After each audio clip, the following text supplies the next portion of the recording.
Teekinooloojiin ol adeemtota maal barsiise? Yeroo itti bilbilli yookiin ismaartifoon carraa addunyaa waliin wal qunnamsiisuu uumanii garuu warra cinaa kee yookaan sitti dhiyoo jiran irraa si fageessan keessa jirra. Namoota cinaa keetiif dursa kenni.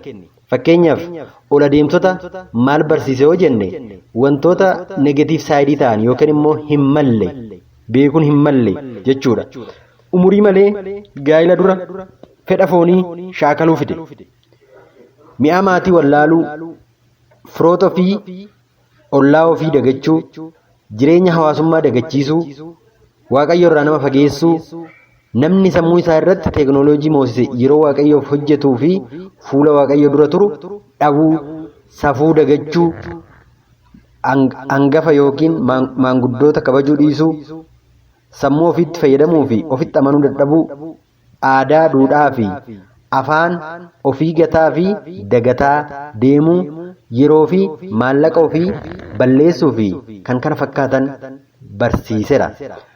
Isa kana akka dhiisnuuf maal gochuu qabna ree? Furmaanni isaa maali? Yeroo fi daangessuun itti fayyadamu wanti hundi nu hin fayyadu.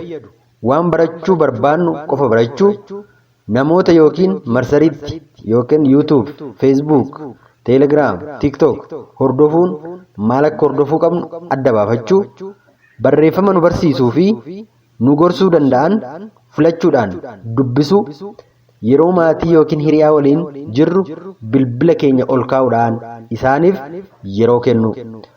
Nuti karoora hin qabnu taanaan namoota karoora qabantu nurratti hojjeta. Mul'ata mataa kee, karoora mataa kee, kaayyoo mataa kee qabaadhu.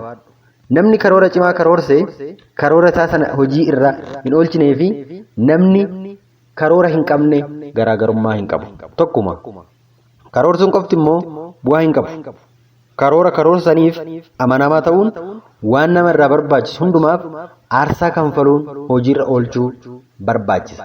Kana gochuu baannaan garuu umurii kee harka namaa eeggachuu hin qabnetti harka namaa eeggachuu, yeroo ergachuu qabanitti ergamuu, yeroo hoogganuu qabanitti hoogganamuu, iddoo kabajamuu qabanitti xiqqeeffamuu namatti fiduu danda'a waan ta'eef.